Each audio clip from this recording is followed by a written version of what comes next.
rules. There are no fire drills planned for this evening, so if the fire alarm does sound, please leave the building by the nearest exit and assemble in the Queen's Gardens at the front of the building. Please do not re-enter the building until you are advised to do so. Please also ensure your mobile phones have been switched off or set to silent.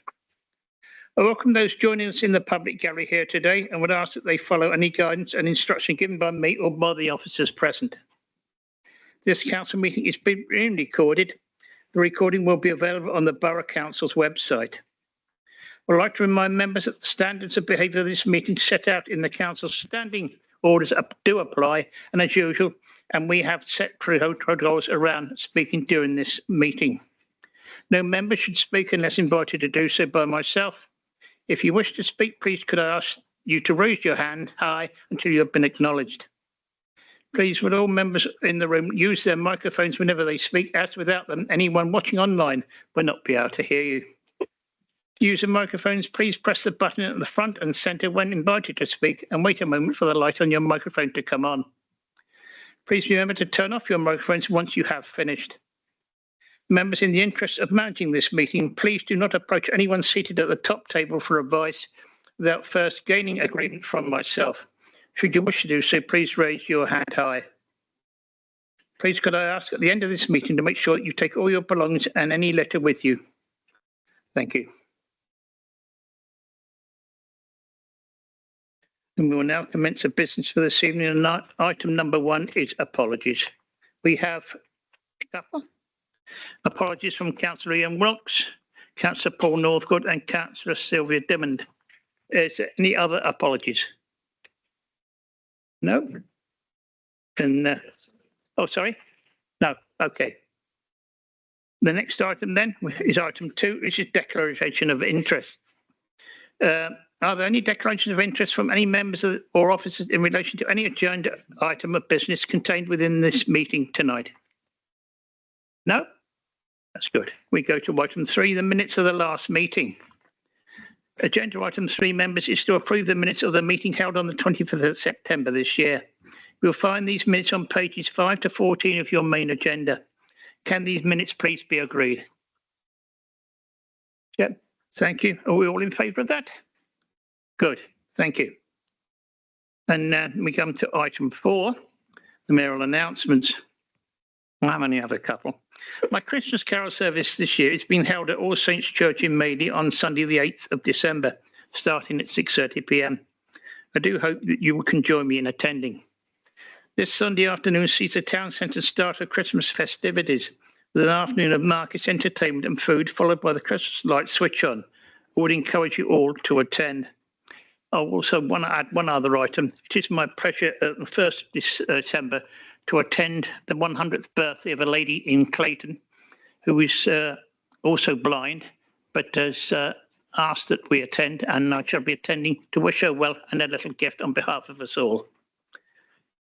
If there's no other item, then we should go on to item 5, which is the Wally's Quarry odour issues update. Members, we now turn to this business, which is the Wally's Quarry issue. A copy of the report can be found on pages 15 to 23 of your agenda. Simon Tagg, will you please now introduce a report? Thank you, Mr. Mayor, and good evening, everybody. Firstly, I'd like to thank the officers for preparing this report tonight. Obviously, updating on the council's legal action. I think it comes at a time when we've seen complaints rising. We've seen monitoring equipment showing pretty high spikes, particularly on the Mary's Way monitoring equipment. We had 290 complaints in October of the foul gas odours reported to the council. That's more than in October 23, 22 and 21. And up to November, which we are the 20th today, 339 complaints. This month alone, there's still another 10 days to go, and that was of this morning, so I expect there being some more through the day today. And if I'm not mistaken, there is a strange odour percolating around the town this evening, so we are actually haunted by the gas odours from Wally's Quarry as we meet this evening. And that's a damning indictment on the operator and of the Environment Agency, who have the powers to end this and haven't actually used them yet for many years. We've been asking for that. That monitoring equipment, obviously, that is funded by the EA plus the Borough Council and the County Council. is showing those spikes, particularly in Mary's Way, a lot to do with the wind direction there, I should think, showing, 47.5%, I think it was, or 42.5%. That is a massive increase on what we've seen recently there on monitoring equipment. And I think with the weather conditions we have, that is only going to get worse. So we're waiting for EA action. We aren't seeing any EA action. We've obviously asked for a public inquiry that has been knocked back by the previous government and again by this government. And also we've had ministers saying that it wouldn't be a best use of taxpayers' money. Well, I would say to any minister of any party, of any persuasion, to go through Silverdale, Poolfields and Thistleby area and beyond into the town centre and see the effects that this is having on people, not only mental health, but also we've yet to find out on the long term or even the short term health effects on this. So the council's legal action is what we're here to discuss tonight, and that the officers are bringing a report asking us to allocate more money to the fighting fund for our legal action. We've councillors employed King's Counsel. We have experts working on the case to lead to legal action. And I think I completely support the recommendation. We've obviously put forward in the region of 400,000 in the past, 600,000, sorry, and this will ask for another 400,000 to be drawn down at the correct time. And what I always said in previous meetings is that we'd always bring it back to council when we required more money, so we could all, take stock of what the latest issues were on the quarry and also where we were in the legal action. We can't talk about what the legal action is going to be here, but members have had a briefing, a confidential briefing on Monday evening, so know the details. But of course, we make those public. That will also be making them public to Wallis Quarry Limited, which would give them foresight on what the council is planning to do. So completely endorse the recommendations before us. There are other things going on the quarry that are outside of this council's really powers to do anything, even from an abatement notice point of view. And that is the lorries. We see a lot of social media issues with the lorries, and obviously from the county council's point of view, I can report that they have a team that are looking into this. Again, they can't publicise what they're doing. Neither can the police, who I believe are taking action, but again cannot be publicised at the moment. But rest assured that the county council and the police are taking action. I've spoken to the key officers at the county council throughout this. I reported back at the Wallis Quarry liaison meeting, at the last meeting, and at cabinet, of the actions that both they are taking. And I think it's really encouraging, really, that from the lorries' point of view, is that the police particularly, who can check on whether there is illegality and on these stop-offs or parking up, that they are the ones that should take action upon this. And if they see, I'm sure they will take action. But I won't say where it was, but for a background information, I did report and with a picture of a lorry in a particular high-profile position, and the police told me that was not an illegal parking place, so that they couldn't do anything about that. So let's see in perspective. I know that the community and myself, and I'm sure other councillors, are really annoyed when we see these lorries that are dropping all of this material off at Wallis Quarry, then parking up, doing routes around, circular routes, etc. It's only if they break laws to do with the highway that they can be actually held to account. But the police are looking to look out for taking action when they can. I've spoken to the Deputy Police Crime Commissioner, who's in charge of the roads policing, from the Police and Crime Commissioner's point of view, and he is aware and obviously backing any police action if they take it as well. So that's a high-profile thing. It's not something that this council can do, but I can assure you that other authorities are looking to take action as and when required on the issues with lorries. So before us is this report from our officers, which I completely endorse. Obviously, details of where we are, we can make public on the abatement notice legal action, asking for that extra funding so that we can take it through then to the legal action case. And I think we can do all we can as a council. I think we've done that throughout here, whether that is lobbying government, whether that is holding the EA to account, whether that is putting the abatement notice in place, winning the abatement notice Wallis Quarry Limited accepting that the odour was coming from them, which is the first time that they actually had done that, to now the breach that we've seen and the action on that breach. And I can reassure members, and I'm reassured that officers are still monitoring this site closely to see if there are any more breaches of the abatement notice, given that the increase in odours and the monitoring equipment data we've seen recently. So this is getting worse.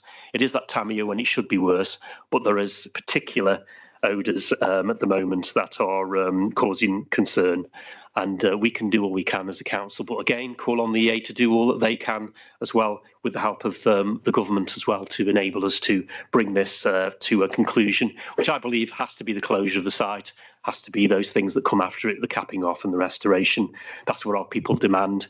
Without that, what we will do is we'll take our legal action within our enforcement policy, and that's what the recommendations are tonight, that we back what the officers are doing and give them the funds to enable them to take it to the next level. Willing to take questions throughout the debate and come back at the end. Thank you, Councillor Tagg. Councillor Stephen Sweeney, would you like to second these recommendations? Yes, Mr. I'm very happy to second them. This is a wretched situation, as we all know, and unfortunately, it's getting no better. I went home at lunchtime to do something, and I could actually smell it in Clayton, which is very, very rare. Which is Clayton. Now, it wasn't particularly strong, but it was there. And that's the first time, it's been a while, that I've been smelling Clayton. I think the council has said we'd put the money up like we did in April, and we're doing basically what we said we'd do. We do it in different tranches, and this is the next tranche of it. And I'm very, very happy to support what the leader says and every word he says. Thank you. Thank you, Councillor Sweeney. Members, we now move to the debate. Would any members wishing to speak on this matter please raise your hands high?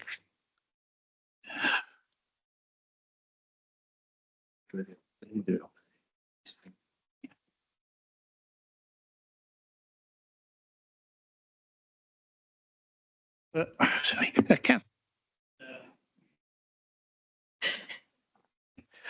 Thank you, Mr. Mayor. And it goes without saying that we will be, as a group, the Labour group will be supporting this report and the recommendations set out in it.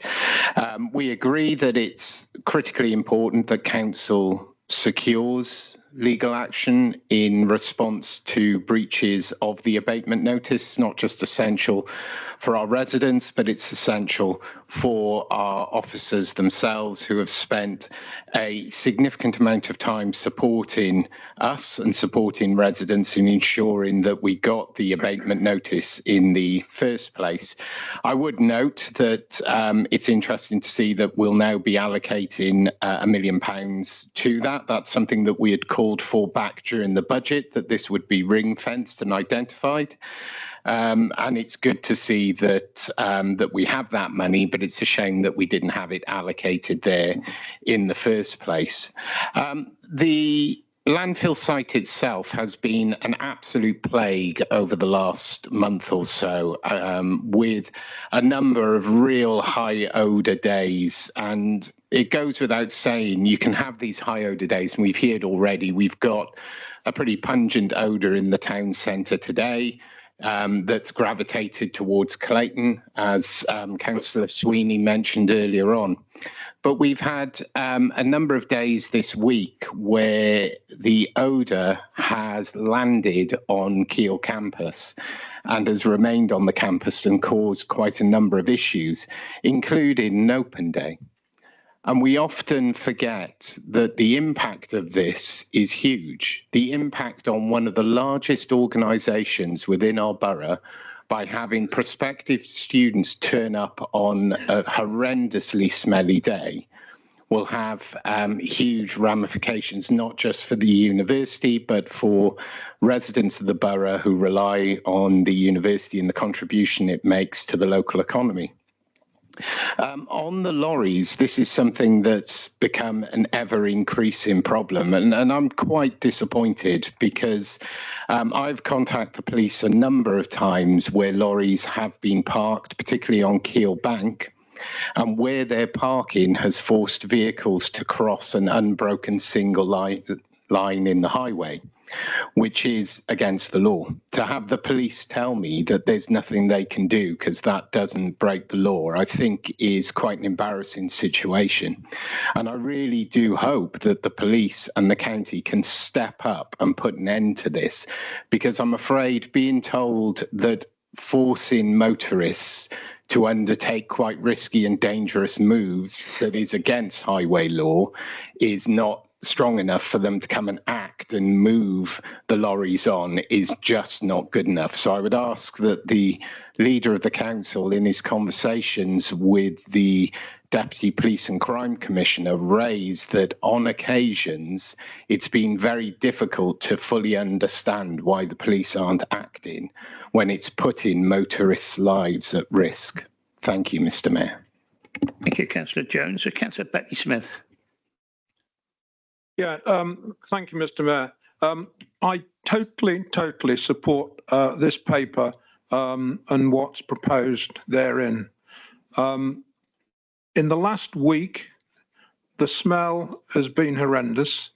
It's been in the Brampton, in the town centre and elsewhere, heading past Keele in the direction of Betley, and certainly you can well smell it in my ward of Thistlebury. I think it's absolutely outrageous, the situation that we find ourselves in, and that this council is having to spend our council taxpayers' money on taking this action because the Environment Agency has totally failed. And as I've said before, Mr. Chairman, it's my view that the Environment Agency is not fit for purpose. And they've proved that time and again with their lack of action in respect of Wally's Quarry and what's going on. It is an outrageous situation. Our residents have a right to clean air and not polluted air that comes from the quarry.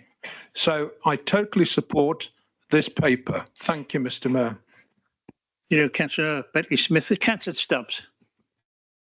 Thank you, Mr. Mayor. As my group leaders previously said, we'll obviously support this recommendation. My request tonight actually may sound pedantic, but actually, if people give me 60 seconds to explain why, can we stop referring to header reports, odour issues? It's not just a smell. It's not just an odour. It's an environmental issue. There are many issues emanating from that site. I never really thought about it until this week. A member of the public in Silverdale came up to me completely unannounced and said, can you stop calling it a smell? Can you stop referring to the odour? It downplays the true impact that that site is having on the population around. Having thought about that, I absolutely agree with that member of the public. And I think we should start sending a much stronger signal to whoever needs to listen that this isn't just a smell.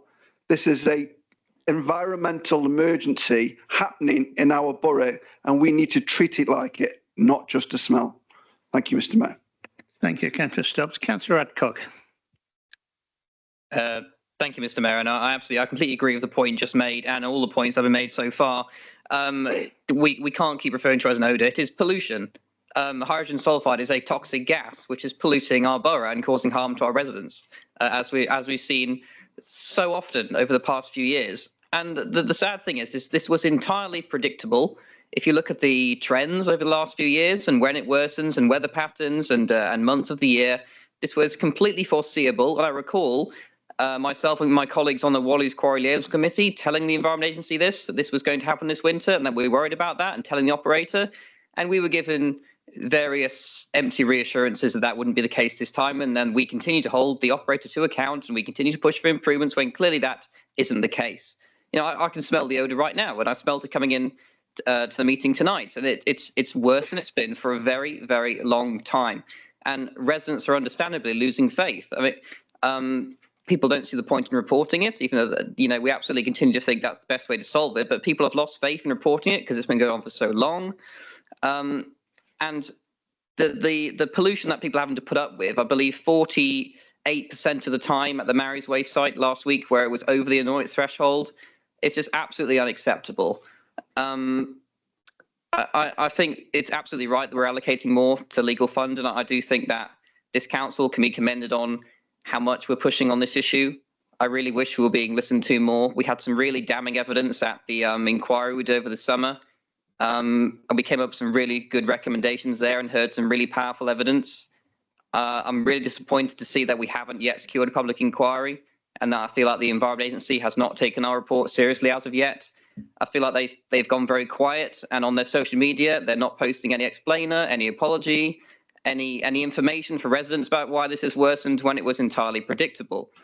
I've seen a couple of suggestions that this is only recently the Borough Council has started acting on this, and it's all of a sudden. But can the leader just reassure us and remind, for the benefit of those watching, that this is something we've been talking about for a very long time?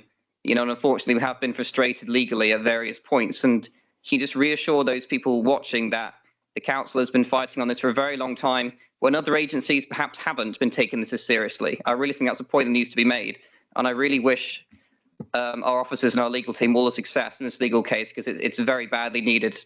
Thank you. Councillor Wheeldon. Thank you. You caught me researching then.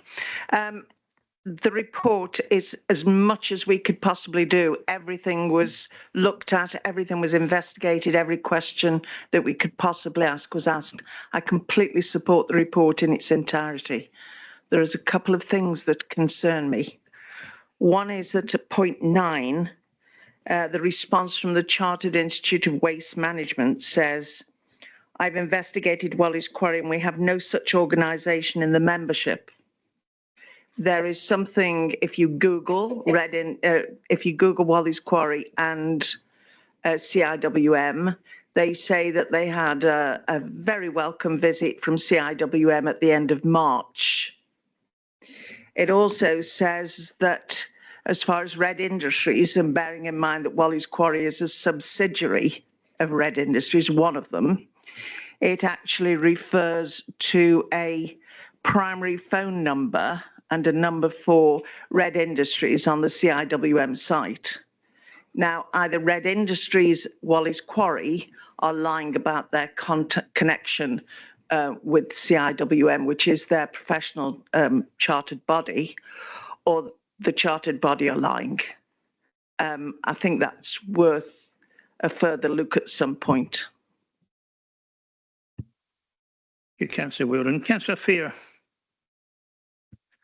Thank you very much, Mr. Mayor. Yes, I've noticed this last couple of hours the odour in the town centre. I've been upstairs here for a little while and noticed it. I have a poor sense of smell, and I can only feel for those who have managed to retain their sense of smell that the odour that's here this evening.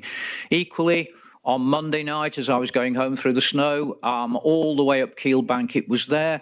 And I think Councillor Jones has a very good point that this has a knock-on effect on important institutions in our borough. If students don't come here, the borough as a whole loses from that, and that's very important. What I think we can say tonight to the residents of our borough is that at least this council is fighting wholeheartedly for them on this issue.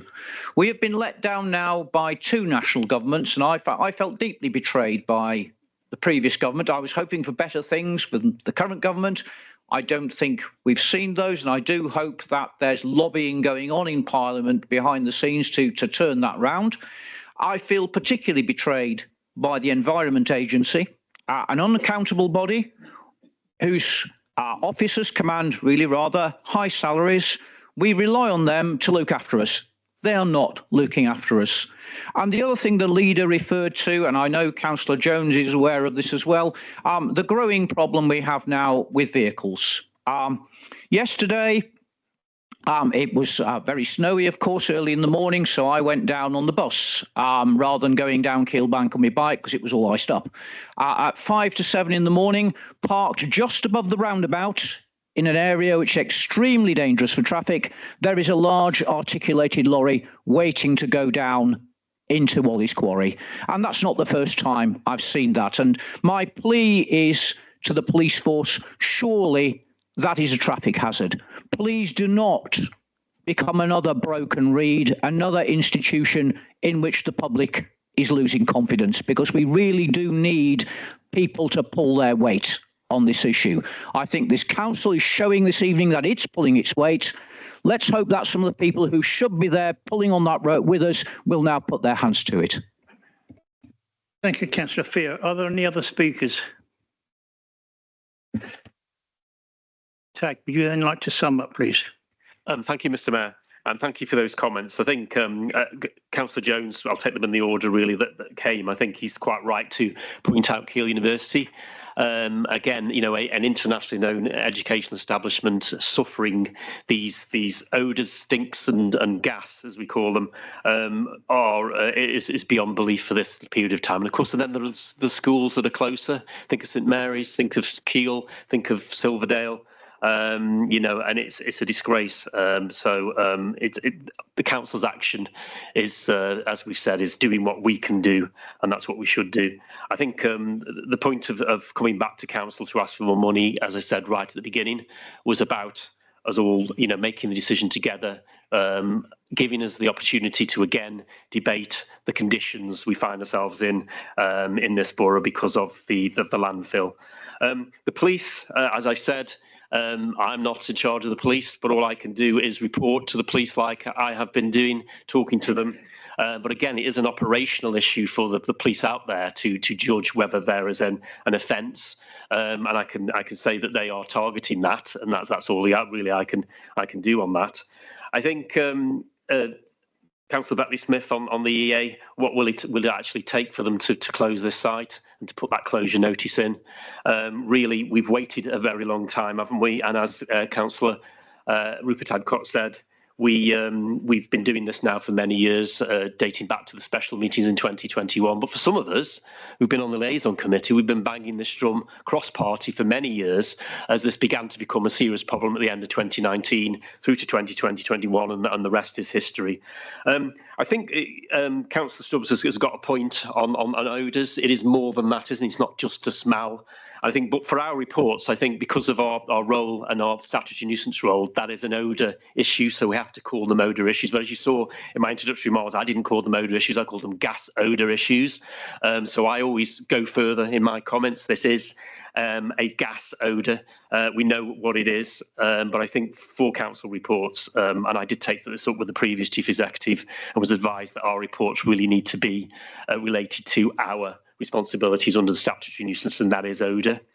I think other comments really, I think, are bang on. I think we're all of one here. It's quite clear cross politics on this. So the recommendations before is that we note and endorse the actions of the council in respect of the legal action, and that we note the continued increase in levels of complaints in respect of the odours to Wally's Quarry. As I say, November is going to be the worst November since 2021, even if there was no more days left in November, but there are 10. So I'm expecting to see, as we've seen this evening, more complaints coming in over the next 10 days.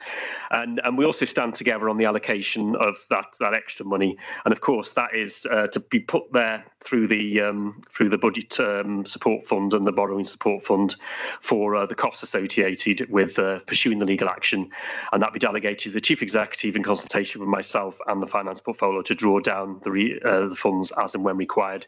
And all I'll say finally, Mr. Mayor, is we will keep the public updated as much as possible with as much information as we can as we go forward, but we can't give that running commentary because we cannot give away the council's hand. But I assure the public that we're going to take the legal action within the abatement notice and within our enforcement policy as much as we can to try and relieve this this horrible experience that people have had for many years and are suffering again as we speak. So I move the recommendations, Mr. Mayor.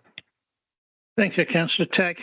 The recommendations have been moved and seconded, so we will now move to the vote on this. All those in favour, please raise your hands. Thank you. Are there any abstentions? I think that's universally carried. Thank you. We'll now move to agenda item 6, which is the review of the statement of licensing policy. A copy of this report and associated papers can be found on pages 25 to 53 of your supplementary agenda. Councillor Sweeney, will you please now introduce this report? Yeah, thank you, Mr. Mayor. This report went to licensing the other week. Little bit of a script under Section 349 of the Gambling Act 2005. The council has a statutory duty to review its gambling statement set out in the gambling policy every 3 years. The consultation with statutory consultees has been done. That's finished. It went through licensing committee the other day. The next stage is to be approved by the full council, and then we publish a policy on the 3rd of January, providing it goes through full council, and implement the policy by the 31st of January of the year in the cycle, which is 2025.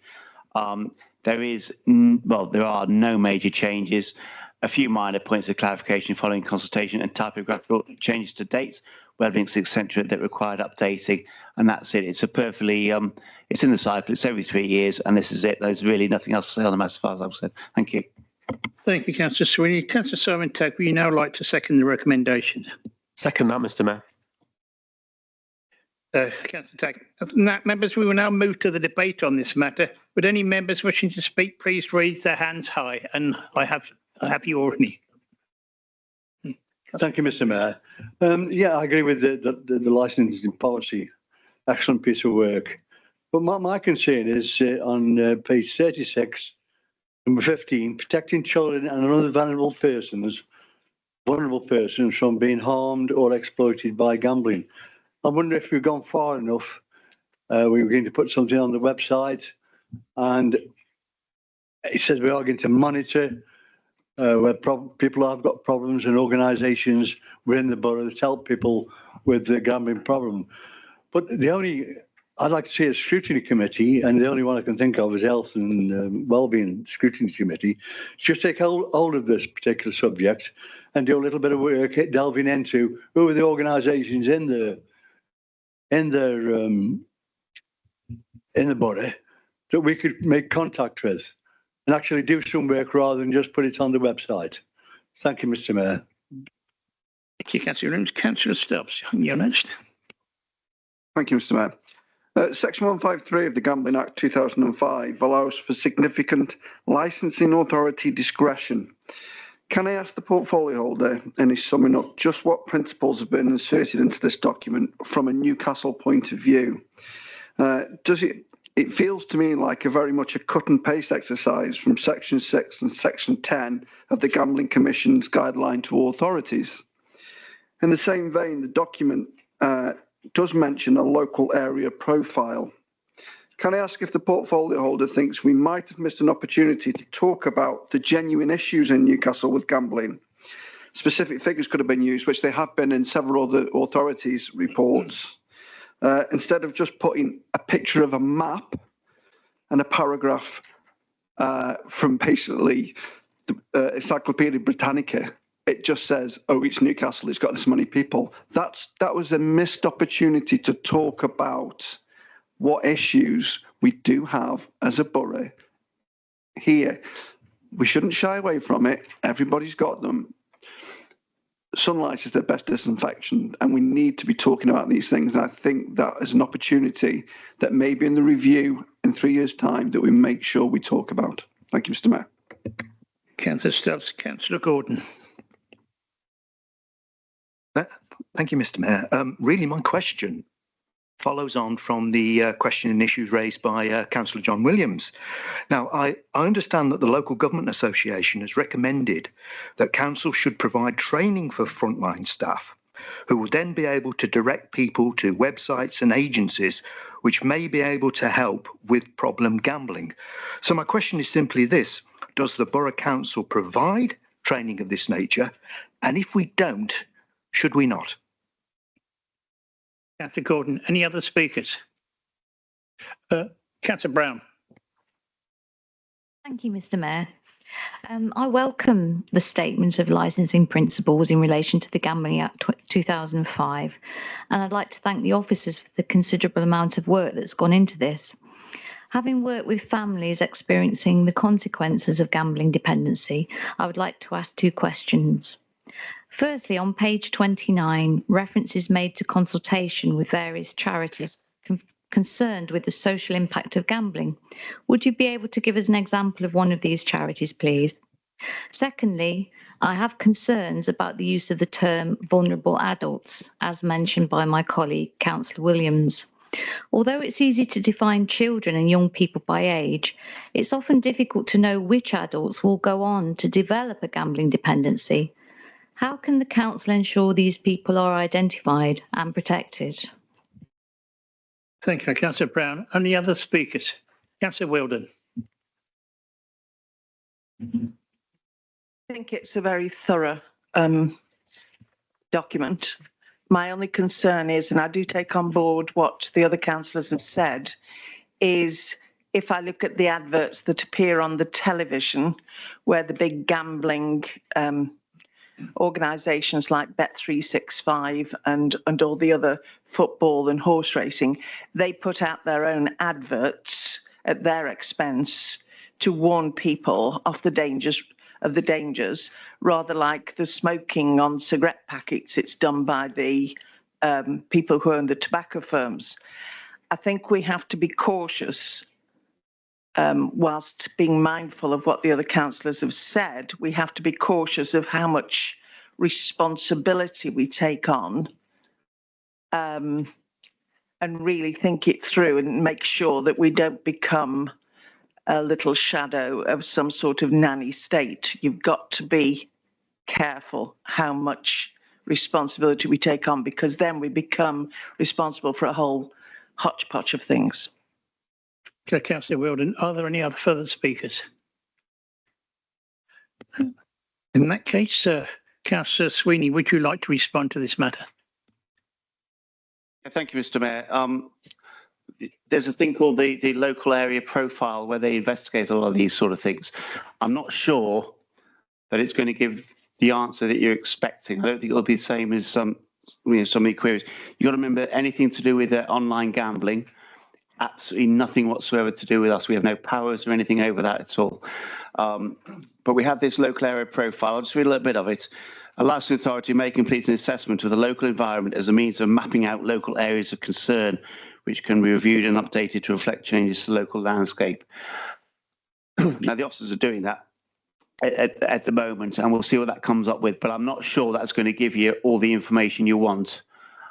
So whether it goes to health scrutiny is another question. I don't think it should come to the licensing committee, because it's beyond the remit of the licensing. And I'll leave it at that, if I may. Thank you. Councillor Sweeney, I will now ask the Leader of the Council to sum up, please. Thank you, Mr. Mayor. I think we're quite rightly going to agree this policy tonight, but I think reviewing it over the next 3-year period, I think a scrutiny review would be ideal. So I think that needs to be obviously raised at the next meeting of health and wellbeing and environment, and that's the correct committee for it to go to. I think we are, as we've said, looking at this by the legislation that was passed, I think, in 2005. I remember at the time that was called the Super Casino Act, wasn't it? We're going to have a super casino in every town. It would seem to be brilliant, wasn't it? Obviously, thankfully, we haven't got a super casino in Newcastle, but I think the Act is based around that, and probably a review of that is overdue. But I think when it comes to officers and training, I think what's important is that in our licensing function, our officers train and offer training to establishments in all the licensing we do, and they also do that now with gambling establishments as well. So I think that's really important. We don't have those super casinos, but we do have machines at Keel Services, for example, machines for gambling, etc. But I'll just echo what Councillor Steve Sweeney said, and this does not include anything to do with online gambling. That is not part of this gambling policy, and that sits outside of it. That's where the regulation really comes in, because that is what is ruining lives. When you can, with one of these phones in your hand, you can gamble your life away basically, and get addicted through not even going into the old establishments that were gambling establishments in the past. So I think, thank you for members' input. I think if we can look to have that scrutiny meeting. I know the chair is here today, Councillor Adcock, so I'm sure he's taken that on board as well. So we will move the recommendations. Thank you, Mr. Mayor. Councillor Tagg. The recommendations have been moved and seconded, so we'll now move to the vote on this. All those in favour, please raise your hands. Good grief. I think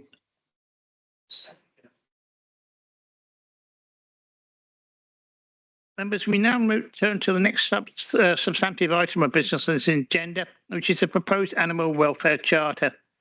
A copy of the report and the associated papers can be found on pages 54 to 70 of your main agenda.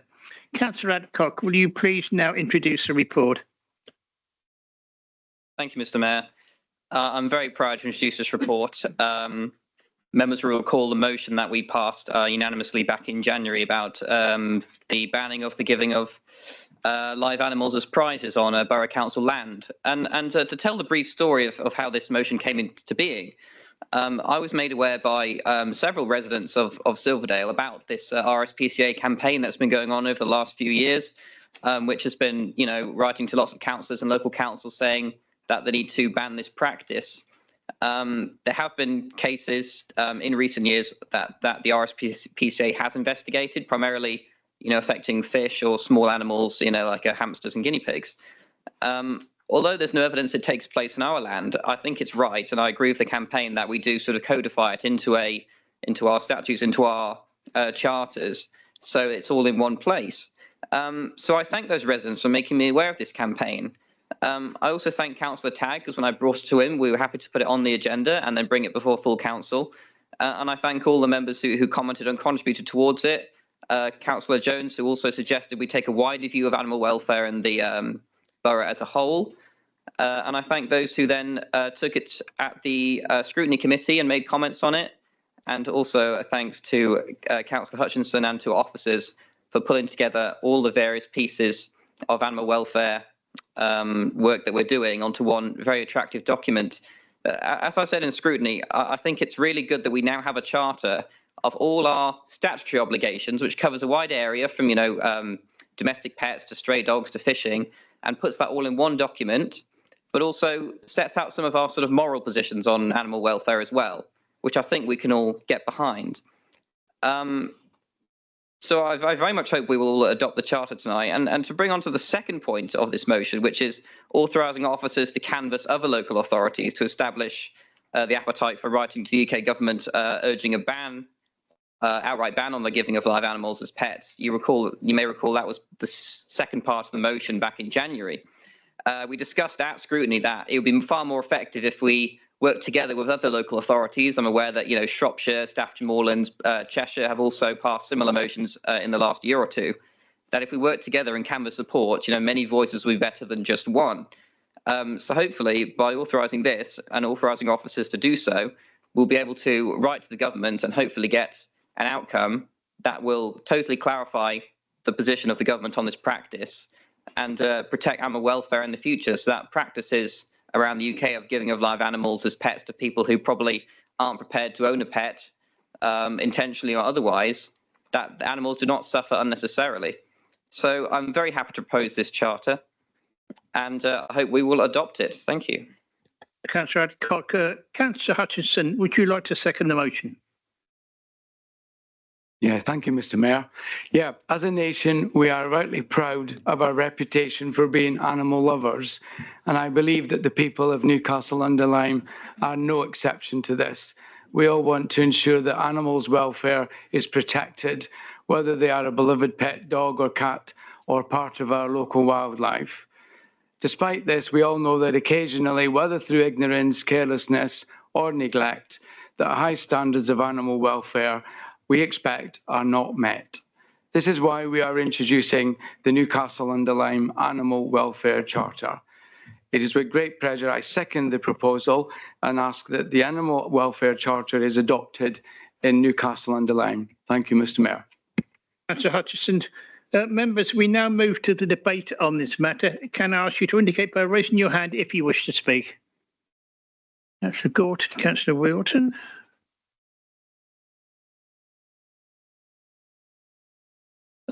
Sorry. Yeah. Right, we'll start. Councillor Gorton. Thank you, Mr. Mayor. May I begin by welcoming the Charter? I think it demonstrates that the Borough Council intends to take our role in the protection of animal welfare seriously. I think it's well written, I think it's well presented, and I look forward to its adoption by Council this evening. I have to thank the portfolio holder, Councillor Hutchinson, for taking up and resolving a question I raised on the use of pesticides on council-run allotments. He also clarified a number of other points for which I am grateful. I do, however, have a couple of questions before we vote on the matter. First, will the suggestion that a version of the Charter be made available for use in Newcastle schools be taken forward? Second, I didn't notice in either the report that accompanied the Charter or the Charter itself any commitment by the Borough Council to review the Charter in the future. Now, animal welfare legislation may change, and as a result, the provisions of our Charter may have to change, and it seems sensible to include in the final version of the document, before it's published, a commitment to review the Charter. And can I wish the campaign against the award of live animals as prizes success? Unfortunately, petitions to Parliament on this issue in recent years have made little impact. So I look forward to the success of a campaign led by this authority. Thank you. Councillor Gorton. Councillor Wheeldon. Councillor Gordon's stolen a lot of my thunder. But I applaud the comments on the downflow to schools. I mean, I think that would be absolutely wonderful, and a future review. I think one of the points that Councillor Adcock made about sharing it with other authorities, the exchange of best practice doesn't happen enough, as far as I'm concerned. It's an excellent charter, one that probably other authorities haven't initiated or thought of. And if we can send the right message to other local authorities nearby, and they can then perpetuate it, it would be an excellent idea. Thank you. That's a Councillor Wheeldon. Councillor Rees. Thank you, Mr. Mayor. Yeah, I'm really pleased that this is here tonight for approval. It is a really, really kind of good, a good piece of work by everybody involved. I just want to, it's just a suggestion really, and it echoes a point made by Councillor Gorton, whether we actually kind of put this forward for review in a year's time, particularly with recommendation 2 around, canvassing local authorities, maybe then to kind of canvass government, because there may be things that we want to add in a year's time, maybe thinking lobbying the government on a ban on the import of hunting trophies and maybe even trail hunting as well. So I think it'd be really good if we could go back and review this document. Thank you. Councillor Rees. Are there any other speakers? Members? We have now debated this matter. I will ask the Councillor Adcock if he would like to respond, please. Yep, thank you, Mr. Mayor. Thank you for the points raised. I totally get the point about reviewing this in the future. I think it'd be absolutely appropriate to then take that through the Health, Wellbeing and Environment Scrutiny Committee. And you can have a commitment that we will then bring that forward should the legislation change, or certainly in a 12 months period, we'll have a look at this again and certainly see the progress that we've made on canvassing other authorities. And then members on the Scrutiny Committee can have a say on if there's anything in the chart they wish to comment on. In terms of the other points, I think I'll let the portfolio holder answer those specific points. Adcock, Councillor Tagg, would you like to sum up, please?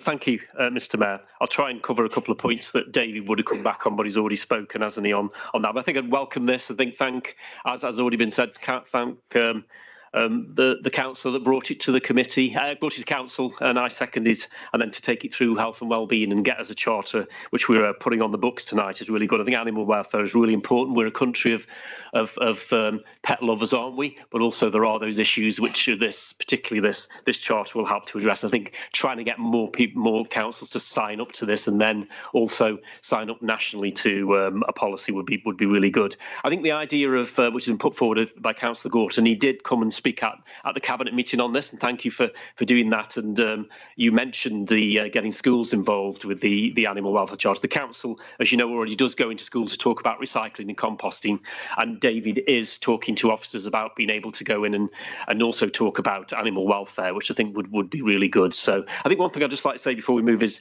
the on the pesticide issue and phasing out pesticide. This policy, this charter, fits with other policies and charters we've got in the council.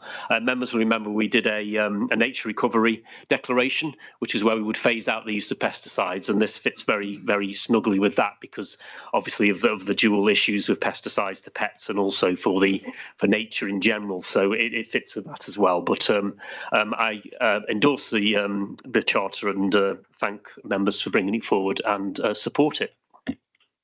Councillor Tagg. Members, we have debated this matter. It has been proposed and seconded. I will now put the matter to the vote. All those in favour, would they please raise their hands? Good grief, I think that's unanimous yet again. Thank you, members. Members, we now turn to the next substantive item of business on this agenda, which is the committee memberships and appointments to outside bodies. For anyone with a printed agenda, this item has moved up from item 12. All other agenda items will follow in due course. A copy of the report and associated papers can be found on pages 3 to 10 of your supplementary agenda with a supplementary report on your desks. Councillor Tagg, Simon Tagg, will you now please introduce the report? Thank you, Mr. Mayor. We note the report and also the supplementary which you mentioned, Mr. Mayor, and it notifies of a vacancy and the change of committee places to a result of that, and also another change on committees unassociated with that, I think, and then also an appointment to an outside body. I'd like to wish Wendy Brocky all the best for the future and thank her for her time on the council. Of course, the consequences of the vacancy in Town Ward means that the Conservative group will need to nominate a member for the duration before any by-election to the Finance and Assets Performance Committee, and I put forward Councillor Nick Crisp for that. Then we go on to the Labour Party's change of nomination on a committee there, which is self-explanatory in the report. And then finally, one of the just things to clean up after the by-election in Madeley in July 2024 is, of course, a new council representative on the charity of St John Offaly, and I nominate Councillor Jill Whitmore to that position. Thank you, Mr. Mayor. Thank you, Councillor Tagg. Councillor Sweeney, would you like to second the motion, please? Very happy to second that, Mr. Mayor. Thank you. Thank you, Councillor Sweeney. Members, we now move to debate on this item. Can I ask you to indicate by raising your hand if you wish to speak? Councillor Stubbs? Jones, sorry. I do apologize. Thank you, Mr. Mayor. We note the recommendations set out in this report. I'd just like to take a brief moment just to say a few words about Wendy.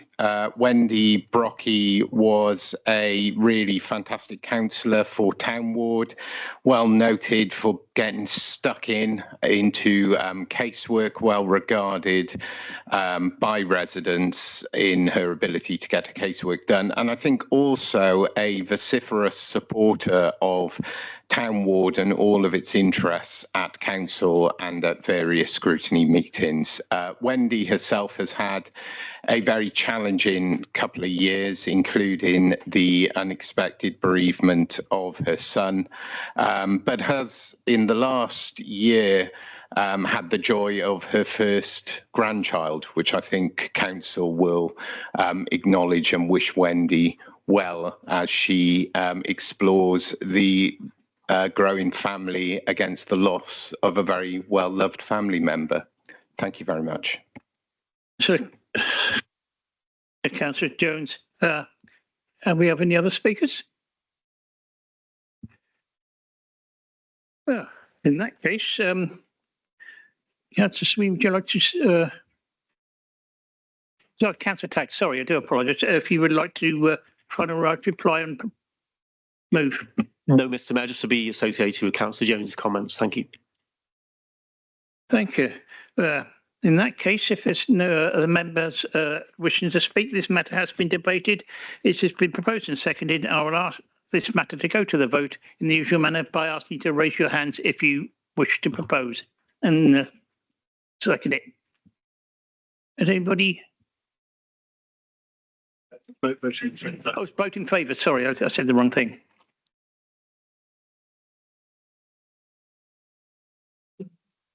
No? It's in favour, yeah. It's a unanimous yet again. Thank you, members. Members, the next item of business on this agenda is a leader's statement. A copy can be found on pages 11 to 13 of your supplementary pack. I'm going to ask Councillor Simon Tagg if he would like to introduce his statement, or then invite members to put questions to the leader or relevant portfolio holder. We'll take each paragraph of the statement in turn and will invite up to 3 questions at a time before I ask the leader to respond. But I can remind members this is not a debate. Once the leader has responded, there is no right of members to reply. Councillor Simon Tagg, will you now please introduce your statement? Thank you, Mr. Mayor. Yes, introduce my leader's statement and welcome questions and comments on the subjects. Thank you. Thank you, Councillor Tagg. Members, we note in paragraph 1 that Cabinet met on 15th October and the 5th of November. Do members have any comments or questions on items from the aforementioned Cabinet meetings that are not covered in the leader's statement?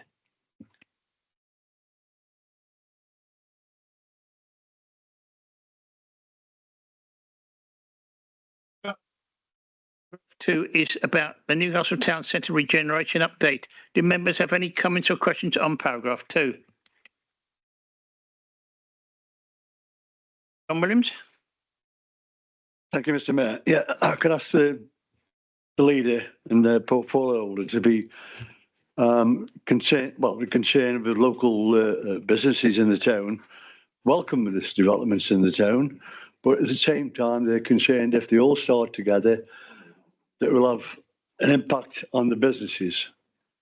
So we see the demolition of York Place now, the audience have gone up. Then if we see Midway and Rycroft. So the traffic, building work, materials and vehicles were going through the town again, and also the health and safety aspect of it with the audience. Now we have got businesses in Midway, all little businesses around the town, but the portfolio, the leader will keep an eye on this and have a talk to the businesses in the town to make sure that they're on board with some of the safety aspects and the traffic controls that are going on in the town. Thank you. Councillor Williams. Councillor Tagg, would you like to respond? Yes, thank you, Councillor Williams, for those comments. I think he's quite right, and I think what we've seen at York Place, which is actually that building was an eyesore in town, wasn't it? So to see the work taking place behind the hoardings, I think our officers did a lot of work with the businesses in Merrill Street to prepare them for that. And in the case of the Midway, it'll be the same, I think. And I think we have to ensure that the traffic movements are taken care of when roads are closed, or in the case of the old York Place, when the part of the carriageway is taken up because of the hoarding. So completely with him on that. I'm sure our officer Simon McKenney is listening to that as well, to ensure as we move forward with these exciting plans in our town centre that we have obviously the safety and also the position of the businesses needing to operate and carry on in what is often difficult times for traders. We don't want it to be multiplied by issues around traffic movements and access to business premises. Thank you. Thanks, Councillor Tagg. If there's no further speakers on this matter, members, paragraph 4 is about the borough local plan update. Sorry, paragraph 3, sorry. Any more speakers on paragraph 3 now? Yeah, 3. Yeah, the contract award for the digital infrastructure project is paragraph 3. I do apologise. Do members have any comments or questions on paragraph 3? Councillor Holland. Thank you, Mr. Mayor. Very much welcome this item on the leader's statement. I have spoken before in council about digital exclusion and the importance of providing better digital connection, better digital skills to our residents, particularly those who may not already have them. I think because of the town deal, because of that investment from the previous Conservative government, a government that had the people of this borough at its heart, unlike the present one, we're now seeing this rollout of gigabit broadband across the town deal area. My question to the leader is, can he outline how the distribution hubs at community centres are likely to work and what benefits will the community see? Councillor Holland. Councillor Richards. I think it's really good news that the super fast fibre broadband is being rolled out in our community. My question is the Borough Council working with the county and the utility companies to ensure that once this is rolled out, that the roads and the pavements are put back into a good state of repair? Because obviously utility companies and organisations such as that are the ones that do most of the road work, and leave the roads in not always a good state of repair. So thank you. Councillor Richards. Councillor Simon Tagg, would you like to respond? Thank you, Mr. Mayor. Yeah, this is good news for the town deal area. Of course, the urban areas, of course, are covered in the town deal, not the rural areas. They are being part of a procurement for gigabit broadband, which particularly in Maidley and Beckley, we should hear some news in the coming months about them getting faster connections. But ITS Technology, the company that has been given the contract and selected to do this development of the superfast broadband in parts of Newcastle, are a company which have a good track record of delivering the fibre benefits for residents and businesses in the area who don't have superfast broadband provision. And in addition to that, we hope to get 11 public sector buildings and 16 community facilities connected to the network as well. And part of the project is the creation of a local digital community hubs, which will provide skills in digital inclusion skills and training to the public as part of this contract, part of the social value part of the ITS contract over the next 5 years. Also connecting possibly community centres across the borough also into that fast broadband and 5 years of free connectability as well. So it actually gives some of our community centres another option to have people working within there and possibly paying some rent within those buildings, particularly the bigger ones which we have in the borough, which could actually, I know that Councillor Richard is involved with Bradwell Lodge. There's an opportunity there, I think, for Bradwell Lodge if we can take that forward. So I think within the town deal funding and the digital projects, we'll see also it being rolled out to residents who at the moment wouldn't have those connections, which I think is an important thing. As I say in the report, it will mean that they can take part in some of the things that those with fast connections can. That's shopping, banking. I'm not going to say gambling because we were just talking about that earlier, weren't we? But those things that we do online will be able to be done by more and more people because of this. And this is bringing it forward more than it would have been if it wasn't for the town deal. So I think this is a key benefit of the town deal that we brought in for the town. On the issue with, I completely sympathise with the point that Councillor Richards has made, and the County Council do have a protocol which they work with people digging up the roads. And particularly what annoys me, and I think it annoys a lot of members, is that when a road has been resurfaced, I can think of a few in the town now, we've had roads resurfaced, not to then have them come dug up a few weeks later to put some sort of utilities in or like this. And there is a network programme and there's an officer team at the county that are supposed to not let this happen. So I think through our officers, I think who are working with our provider here, ITS Technologies, we can impress that ourselves, as well as also hopefully the county team doing that to avoid those instances which Councillor Richards talks about and what we all see on occasion, which just seem balmy to the public. So we try and avoid that. And what is a good news story? Thank you, Mr. Mayor. Councillor Tagg, are there any more speakers on paragraph 3? No? Then members, paragraph 4 is about the Borough Local Plan update. Do members have any comments or questions on paragraph 4?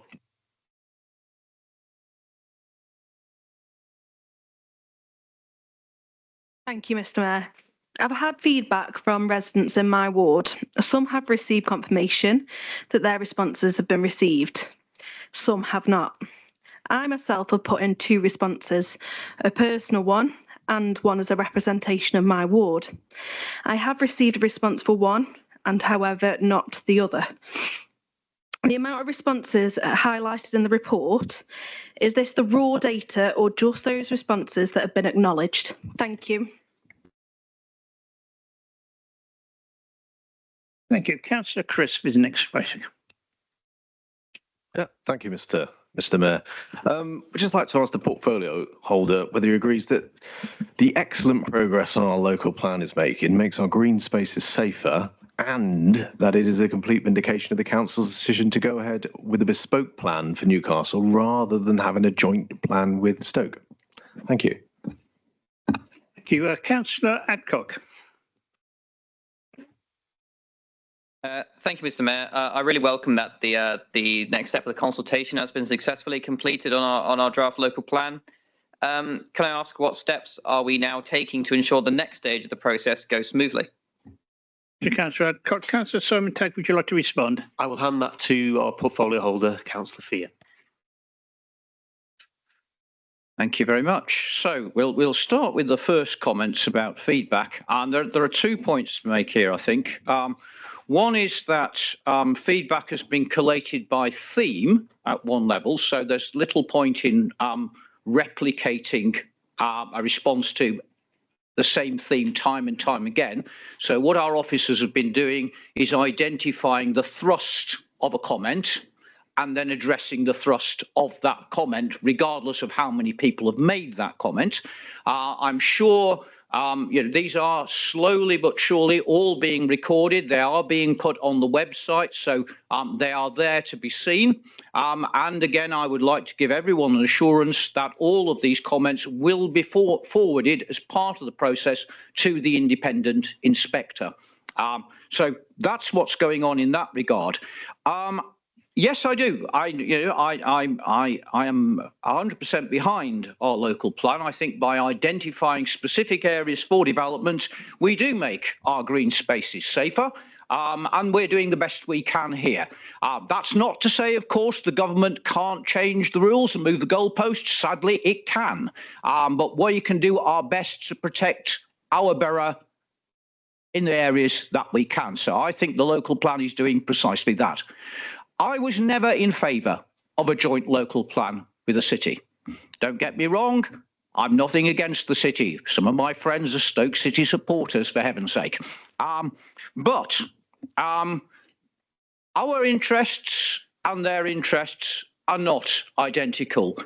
Sitting on the joint steering committee for that proto-joint plan was rather frustrating, as you saw horses pulling, if you like, in different directions in that way.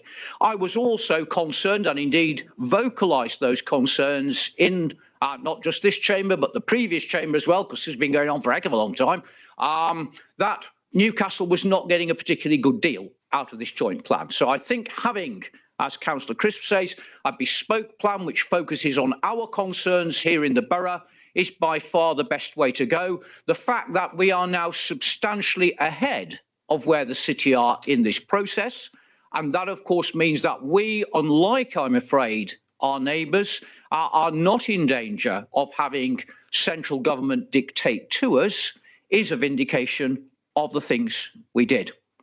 Now, Councillor Adcock is also right that we don't want to fall at the last.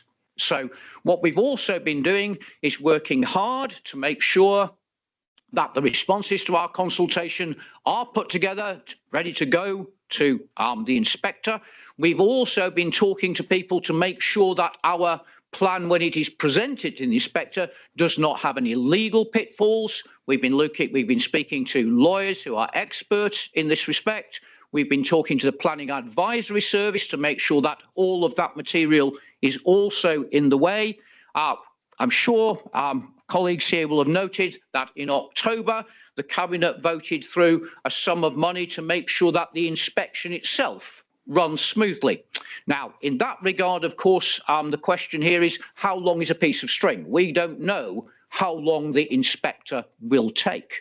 However, by putting in the spade work, as our officers have done, and I would like to thank them for putting in that spade work, making sure that we can present the documentation in the best and most effective way will cut down the amount of time that inspection will take, and that consequently in turn will cut down the costs which will accrue to this borough. So those are the steps that are being taken forward. I'd also like to thank our officers in that regard for securing a substantial grant from something called the Planning Skills Delivery Fund, which was put in place by the previous government. Now, it's a silly name. How can you deliver planning skills? You know, if the lorry drives up and the bloke says, oh, I've got 5 planning skills on this pallet.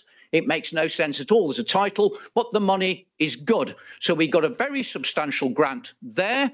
and that will help us offset some of the costs that we've got from the inspection. So those are the things we're doing. I think, again, our officers are working hard. They're working in the right direction. And I'm hoping that this will bring to a successful and a suitably swift conclusion. Thank you, Councillor Fear. We've got two more speakers listed. Councillor Moss, followed by Councillor Gorton. Thank you, Mr. Mayor. I'd like to ask the appropriate person, can you confirm that there is at least one group that has come forward to run the proposed village hall in Nutton? And what is the current status of the project to build it? Thank you. Thank you, Councillor Moss. Councillor Gorton. Thank you, Mr. Mayor. Now, if I understand Council's policy correctly, and I'm sure I shall be corrected if I've misunderstood it, if any response or responses had triggered a review of the plan, the authority would then report those changes to Council and an amended plan would come forward. So can we take it from the leader's statement that no changes to the plan have been made as a result of the constitution, as a result of the consultation exercise? Now, my last question refers to this. The final sentence of paragraph 2 of section 4 refers to all submissions will be forwarded to the government's planning inspector for examination when the plan is submitted. So when does the leader of the council or the portfolio holder anticipate the borough's local plan will be submitted to the inspectorate? Thank you. Councillor Gorton. Councillor Fox-Hewitt. Thank you, Mr. Mayor. I'd like to thank Councillor Fear for his update to the previous round of questions. Just in terms of meaningful consultation and engagement, it's much similar to Councillor Gorton's question. So will those comments and the council's response to those themes that he mentioned, will the response, whether they be the council's happy with the extant plan or amendments in response to those themes are going to be made, will they be shared with scrutiny or council prior to the plan being submitted to the planning inspector? Thank you. So what's your Councillor Simon Tagg to respond? Yes, there's 2 points there. One from Councillor Moss, which I'll hand to Councillor Sweeney, which isn't associated with the local plan, but as a town deal thing. So Stephen will answer that, and then Councillor Andy Fear will answer the questions related to the local plan. So, Steve. Yeah, thank you, Councillor Moss. There's nothing concrete signed in stone yet. However, the council, I think, is working with VAST to recruit members to this, and it's in the process of doing that at the moment. So hopefully quite soon we'll have some good news for you. Thank you. Councillor Sweeney. Councillor Fear. Thank you very much, Mr. Mayor. So, yes, if we take Councillor Gorton's queries first, what we said at full council was that were a material concern to emerge from the consultation, the plan would come back to us. Material concern, of course, is something which would destroy the structure of the plan. It's the equivalent of being torpedoed beneath the waterline. I can confirm to the councillor that according to our officers, those who've looked at this is not the case. Right? So there have been no material problems that have emerged from the consultation. My very strong hope is that we will have this submitted to the inspectorate by the end of the calendar year. That is the target, and our officers are working very, very hard to fulfil that target, and I have every confidence that they will be able to do so. As regards responses to points that are made, my understanding is, yes, they will be made public, but I will go away because I know that this will concern the councillor a great deal, and I will check with Mr. Jordan that is in fact correct, and I will get back to him. Thank you, Councillor Fear. If there are no further speakers on paragraph 4, we shall move to paragraph 5, which is about the financial and performance review report, second quarter for this year and next. Do members have any comments on questions on paragraph 5? Followed by Councillor Wheeldon. Thank you, Mr. Mayor. Firstly, let me say I look forward to this document coming to finance on the 5th. Would the portfolio holder or indeed the leader, I'm very mindful that the chair of the audit is asking the question later on this in the agenda as well, but with regard to the Kisgrove fund, the Kisgrove station, the shared services hub and the canal enhancement scheme have all stalled. in any meaningful way. Nobody's seen any development on that for 6 months at least. And they've already spent 84% of the available management budget to do that. My question is, I can see that councillors are worried about additional income coming in, but can the leader or the portfolio holder ensure that this money is not going to be sent back due to delays on site? Because at the moment, the big fear in Kisgrove is that this isn't going to happen. Thank you, Mr. Mayor. That's Councillor Wheeldon. Mine is a much more optimistic point. It was great recently. I used to shop on the Stones with my husband when I was a young thing, and it was great recently to see an absolutely amazing day in the town centre when we had the Castle Classics car show. The town centre was full. Everybody was having a great time. Could I ask the portfolio holder, since that was such a huge success, are there any plans for this excellent event to be repeated and other similar ones? Thank you. To Councillor Wheeldon. Councillor Bryan. Thank you, Mr. Mayor. It's good to see the encouraging performance from the indicators for waste and recycling. Could I ask the portfolio holder what plans the council has to increase the volume of food waste collections in the borough, please? Thank you. Councillor Tagg, if you wish to respond. Okay, we've got a number of questions there. I'll deal with the first one relating to Kisgrove Town deal, and then I think portfolio holder can deal with the other two there, I think, isn't it? Oh, Dave, do the other one. Yeah, okay. So on a really important Kisgrove Town deal, just as our town deal here in Newcastle is. And I think what we need to ensure is that that money doesn't go back. And I think what we have is a developing scheme, particularly with the shared hub. I think it's going through a subgroup arrangement at the moment where we're clarifying those plans, quite exciting plans, I think, that can come forward. So hopefully we can get those through the town deal board and through the necessary planning, etc., to spend that money in Kisgrove on enhancing that town centre area. On the station, there is a question later. I'm not going to preempt that, but we want that plan to come forward. A brilliant opportunity for station regeneration. And I'm looking at Councillor McKenny here. No, he doesn't want to be. At Simon Mack over there, and I believe the canal scheme is progressing. I believe, isn't it? In January, we'll see the canal scheme progressing. So there is action. There is no intention of giving the money back. And I think I'm not going to preempt the question later, but we obviously need our MP to support us as well in getting some government action, which of course our previous MP for the area, Jonathan Gullis, was very proactive on that. And I'm sure David Williams will be the same. Thank you. Councillor Tagg. Councillor Holland, I believe you wish to speak.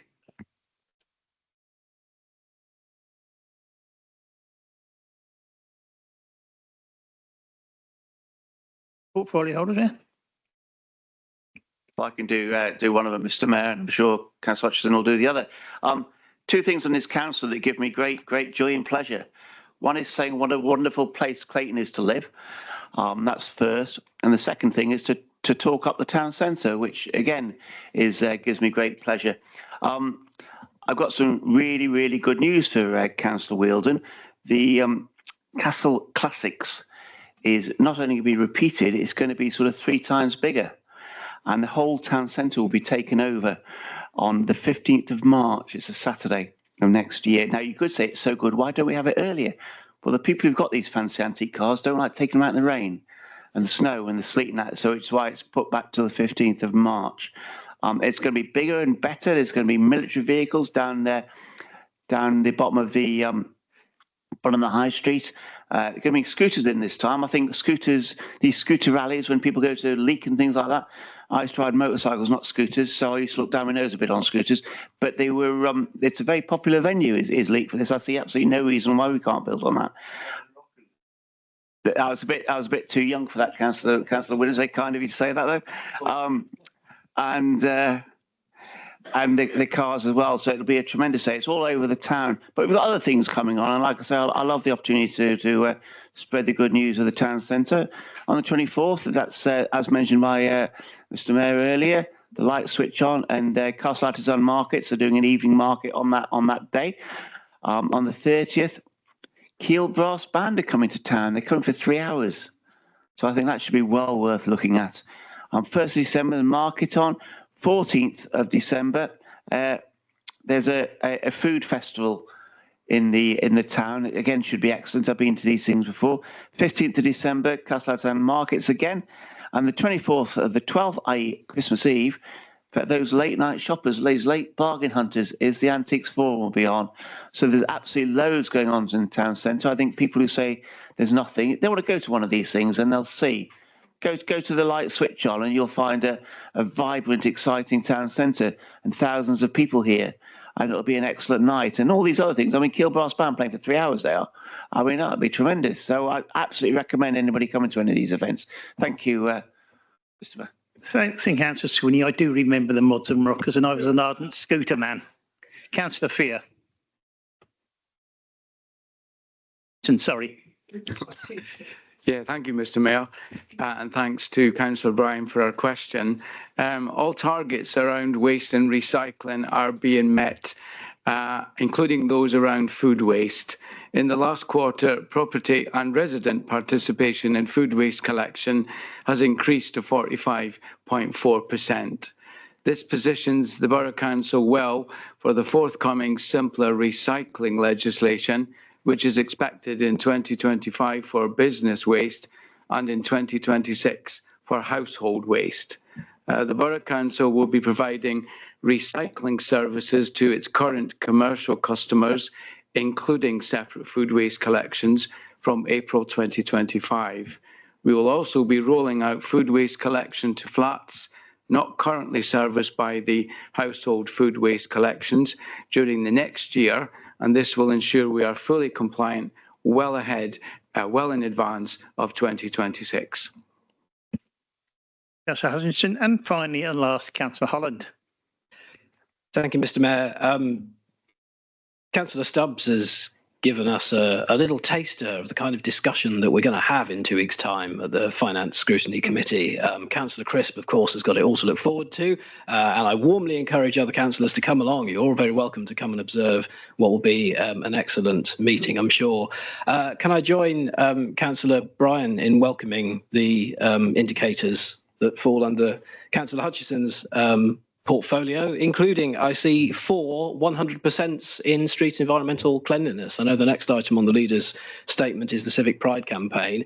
What need have we for civic pride when we are already such a clean and well-maintained environment? Can I also welcome the 99.96% collection statistic in respect of waste and recycling collections? I say this because it occurred to me this morning, or rather this afternoon, that mine had been missed, and I do see it is on the list. I think inclement weather has caused our officers who do those collections some difficulties, but I would like to pass on my thanks through the portfolio holder to all of the team that do that, and the great confidence we can have as council that they're going to be able to catch up on those very quickly. And what a difference, may I say, to the waste and recycling service that was left to us by the previous Labour administration of this council. What a symbol that was of the brokenness of public services under that administration, and how difficult it was. There were residents in my ward who didn't see a bin wagon for a month in the winter. Well, we're certainly doing better than that. 99.96%, and I do say this at the scrutiny meeting, but it's worth the full council getting the opportunity to consider that.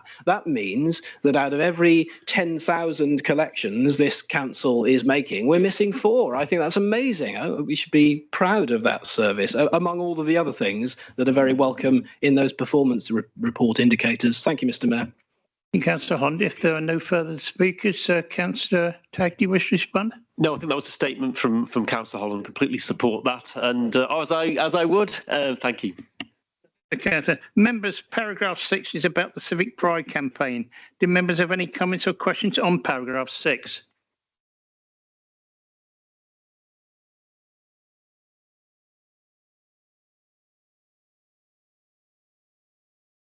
Thank you, Mr. Mayor. The Leaders' Report refers to the launch of the Civic Pride campaign being a response to concerns expressed by the residents about cleanliness in the borough. Can the portfolio holder give more details about what actions are being taken to address this issue? Thank you. Thank you, Mr. Mayor. Civic pride has become such a positive thing. Since I've been elected, I'm delighted to see positive steps, including, but not limited to, Britain in Bloom, updates to the town centre and new artwork commissioned. I have seen and supported, where I can, local groups. One specifically within my ward taking steps to maintain St James's Churchyard. They are doing fantastic work. What I have seen as part of this project is multiple generations working together to bring the churchyard back to its former glory.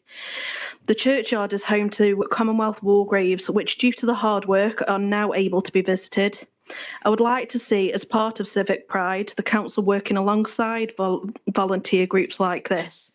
It is within the council remit to maintain areas which are being taken over by volunteers for the maintenance, and to add insult to injury to those volunteers, the council can be difficult to come and collect the rubbish created by the volunteer groups. I would like to see further positive steps and collaboration made for the council and volunteer groups to work together for projects like this. I'm aware that other areas have wardens. Is this something that can be brought in towards across the borough to increase the civic pride and spread support further than just the town centre? I urge my colleagues to encourage collaboration between the council and volunteer groups. Thank you. So, John Williams, did you have your hand up there? Thank you. Whatever. Thank you very much, Mr. Mayor. Yeah, I welcome the launch of the Civic Pride campaign. It's bringing together the police and the Staffordshire County Council and the Borough Council and the bid. And actually, the classic cars was excellent, and the way it got in by owners of the classic cars and polishing and whatever is absolutely brilliant. And a range of cars going back over the last 40 years. It's really, really good, and lovely to see a lot of people going about in the town centre. Now, it does say on the Civic Pride on the last paragraph that it wants to move out into the communities, and we need to be the leaders on this. And I'm trying to say we're not. And dare I mention the grass in Douglas Road has been cut for 12 months, and other areas of Crossheath and other areas of the borough. Where people live, I understand the problem where you get in the woodlands, wildlife, excellent. Where people live, we need that civic pride. And to lead on the civic pride, you've got to show a good example by the Borough Council and bring people on board. As has been said by a fellow councillor, people will come out, but really we've got to lead on it. So I'm hoping that in the future, the council will be leading with the other different partners, we're doing the work, not just in the town centre, but in the communities, which is so important to have a civic pride right into community where you live. Thank you. Councillor Williams, Councillor Tagg to respond. Okay, thank you for those. Councillor David Hutchins will answer the question from, I forget who it was now at the front there, relating to, it was Paul, wasn't it? Paul Waring, and also he'll address St James's Churchyard. I'll just say on obviously community help and community wardens, we do have in Kidsgrove a community warden that's obviously funded by, I believe, the town council there. We have in Madeley community people come out and do community clean-up jobs. So I think you do have a parish council in Audley, and I think obviously working with them is key. And I would ask that they step forward and support Civic Pride as well. I think Civic Pride is led by this Borough Council. It is our idea. And obviously I'm really pleased to see people like the police, the county council and the bid getting involved, and we can expand it beyond the town centre. And addressing Councillor Williams, he has raised the issue of Douglas Road before. And on the flip side of it, some people think it's civic pride to try and bring back nature and biodiversity. But I'm with you, Councillor Williams, as I was at the last meeting, we should be reviewing this first year of where we're leaving the grass longer. And there is not just Douglas Road, there are others as well. And I think obviously scrutiny can help us to review that. And I believe at the next meeting of scrutiny, there is plans to set up a scrutiny working group looking at our parks and open spaces. Part of that could be will be, because I've seen the report, to look at some of the reviews of that grass cutting. We are also doing that as informal cabinet with the portfolio holder as well. So it's a learning exercise from the first year. I don't think it isn't. I can tell you lack of civic pride that we left the grass long. It's not lack of money that we left the grass long. It's part of a policy as part of our nature recovery strategy we're working on, and also our declaration we all agreed as councillors. But sometimes we don't get 100% right, so let's work on that and try and get it right. But I'll pass to David now, who can answer the specific questions that were asked by Councillor Waring, and also the St James's Churchyard issue, which I know he's been involved in. Councillor Hutchison. Yeah, thanks, Mr. Mayor. Regarding the question from Councillor Waring, over the last year or so, we have been implementing the same in-cab and back office system that's successfully used in our recycling and waste service over many years. We're now introducing that into our street scene service. The software system is supplied by Bartek. Our litter bin emptying and management system was the first to be implemented, and we now know the location digitally of every single litter bin in the borough that we service. We are also able to monitor the use of each bin digitally, feeding into the Bartek system, which allows emptying frequencies to be continually monitored and adjusted if required. This improves the efficiency of collections and whether we have the right size bin in the right location. These changes are improving the overall efficiency of the litter collection service to ensure protection of our local environment. A further advancement in this software was that 3 or 4 times a week, the system generates a list of A roads, B roads, industrial roads, residential roads in the borough, and staff then go out with this generated list and check all the streets in the areas for litter, detritus, graffiti, and any fly posting. And as Councillor Holland said, the score for the last quarter was 100% in each area, which I think was a great achievement. The question regarding Audley, I have visited St James's Churchyard. I've met the volunteers, and I think on that night Councillor Grocott was there volunteering. A lot of people said lots and lots of different things to me that evening, and I agreed with Claire, the parish council clerk, that it would be best, so that we don't have a he said, she said situation, that the parish council clerk, Claire, deals directly with Darren Green in street scene and no one else, so that Claire and Darren will communicate with one another to make sure that everything is done properly. Now, I can check with the officer tomorrow to see if that's still functioning, but I'm not aware of any problems. And I thought the idea of Claire and Darren working together was the best option for the churchyard. Councillor Hutchinson, Councillor Bennett Fulton, I believe you wish to speak. Thank you, Mr. Mayor. This week is Antisocial Behaviour Awareness Week. Antisocial behaviour can take many forms and cause misery and can have a serious impact on the quality of life.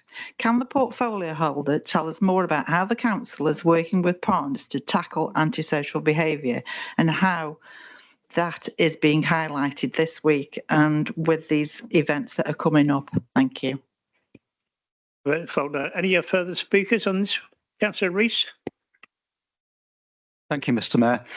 This is a great initiative, and it's really welcome to hear the aspiration to roll it out across the borough.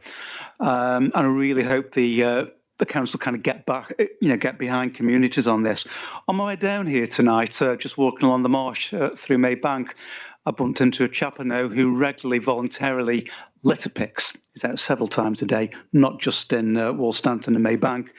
And I did mention about the Civic Pride campaign, and he pointed out to me just along from where we were walking, glass and other debris from a road traffic accident that's been there around 4 weeks. And he says, well, I hope the council is as good as the word and just really kind of support us in this, because this has been there for weeks. So it is those areas outside of the town centre. So just really kind of urge the council to get behind local people who really kind of care about the communities they live in. Thank you. Sorry. Thank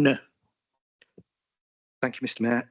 Absolutely nothing wrong with Civic Pride, and I think we should take every opportunity to encourage residents to take an interest and pride in their neighbourhoods. And really, my questions follow on from Councillor Rees's. Really, is could the leader of the council explain in a bit more detail how the Civic Pride campaign will be taken forward, how will the other areas of focus be selected, and how will elected members be involved in the planning and implementation of future schemes? Thank you. Thanks, Councillor Gordon. Councillor Simon Tack, you wish to respond? Thank you. I'm really pleased with the positive comments we're getting about Civic Pride. Of course, everything's not perfect. We don't have the resources to spread Civic Pride across the borough straight away. But what we can do is work with our partners. And I do say in the report, and also I've said in the media and the social media the council's put out, that there's a lot of work that we're already doing that it does fall under Civic Pride, and we're telling people about it, such as the fly tipping, the graffiti work, all sorts of things, particularly in the town centre. And of course, it goes well beyond that. So I think we are well on the way to beginning to roll this out. And I think local members, that's why I've put that in there as a point for discussion, is local members' involvement in that. And I intend to, we are evaluating the launch week at the moment for Civic Pride, which was town centre based, to see where we can go next. And I intend to write to local members and ask for their views on it. And I can certainly see scrutiny playing a part in this as well. And there are many ways we can expand Civic Pride well beyond just the litter picking and all sorts of things. We can make it a community effort on all sorts of things, I think. Sometimes we do feel we've lost community pride. I can think, for example, I've whinge about bikes, particularly Just Eats, for example, running around the borough with no lights in the pitch black. I've been talking to the police about, and they're thinking of launching, on the back of Civic Pride, launching a campaign to begin to raise awareness with Just Eat drivers, and also younger people that, particularly in these cold winter nights, are driving around the streets with no lights on their bikes. That can not only cause them issues, but could cause issues for pedestrians that could be hurt, or they'll be hurt if a driver knocks into them. So there are all sorts of ways we can expand Civic Pride and make it a key thrust of the council services which we provide, and also which the police provide, the county provide, and also others as well. And really look forward to working with members as we roll this out and take it forward. So, Councillor Tack, are there any further speakers on this? Councillor Parker. Thank you, Mr. Mayor. Yes, very pleasing to hear that this is very good, and across the chamber entirely that everybody agrees that it is very welcoming. I would like to pick up on the Remembrance Day commemoration. It was at the Cenotaph, which I had great pleasure in attending. I find it tremendously moving that the crowd seemed to increase year on year. I was very pleased to see that my own son and daughter-in-law made the journey down to attend. In conjunction with the Borough Council, it was great to see poppies on the Capitol and Centric hoardings around the Old York Place, and thank to the leader for arranging that, along with the scaffolders across the road, putting up a large poster with a soldier on a Union Jack background. This shows what deep roots the ceremony has in the local community. I am really pleased to see that the progress being made on the 3 sites in the town centre. And does the leader agree with me that the extra people that will be living and working in the town as a result will mean even more people will congregate at the Cenotaph in years to come? Thank you, Mr. Mayor. That's it, Councillor Parker. Any further speakers? I'll ask Councillor Tack to respond. Thank you, Mr. Mayor. Thank you, Councillor Parker, and I was with you there at the Cenotaph on the Sunday, and also again on the Monday for Armistice Day. They were so close to each other with you, Mr. Mayor.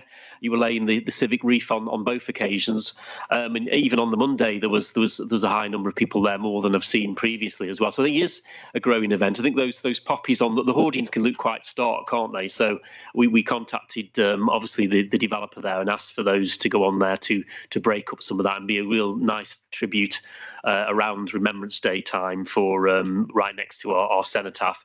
And I think you're quite right, those developments will have hundreds of people living and working in the town centre, and the new Astley Place, as it will be called, the New York Place development, will be overlooking our cenotaph with people living, working, and also enjoying leisure activities within that. So that can only help the footfall of the town, and look forward to those being completed, followed by the Midway and the Rycroft as well. And completely agree with Councillor Andrew Parker's point.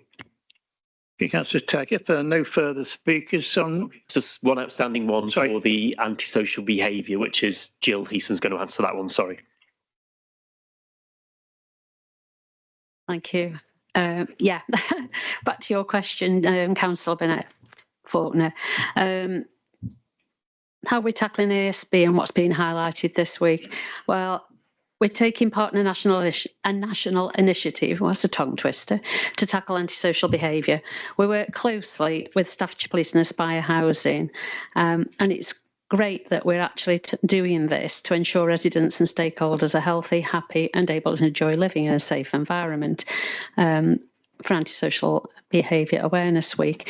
What's happening this week in particular is Staffordshire Police and Social Landlord Aspire Housing are delivering themed events during the Antisocial Behaviour Awareness Week, and that runs until Sunday, the 24th of November.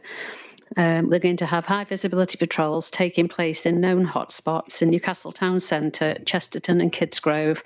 Today there was a mobile police station available in Kidsgrove as part of Let's Talk Antisocial Behaviour Day, so that residents could share any concerns they had. And the station will be based at the Salvation Army in Chesterton tomorrow on the Community Heroes Day between 10 a.m. and 8 p.m. So I certainly think that we're rolling out this initiative, not just in the town centre. Thanks, Councillor Heason. Do you wish to respond to that, Councillor Tagg? Look further to add, Mr. Mayor. Thank you. In that case, members will move to paragraph 7, which is about the forward plan. Do members have any comments or questions on paragraph 7?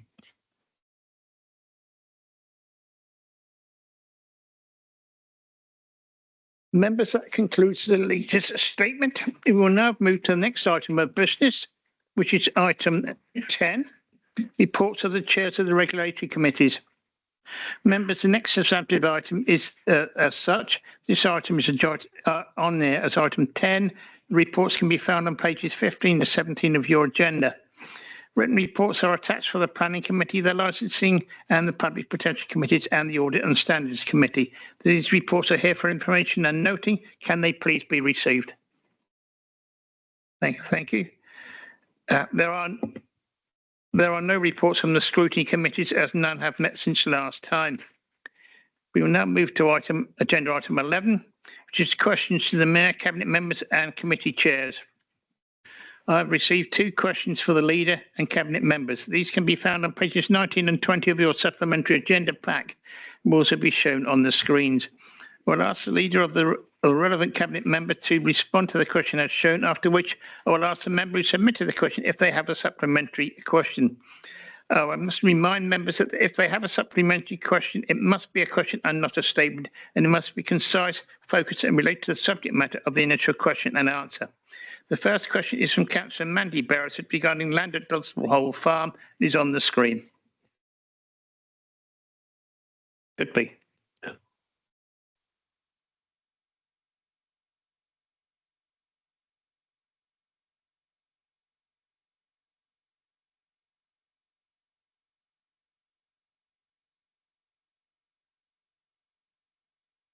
Councillor Fear, would you like to respond to this matter?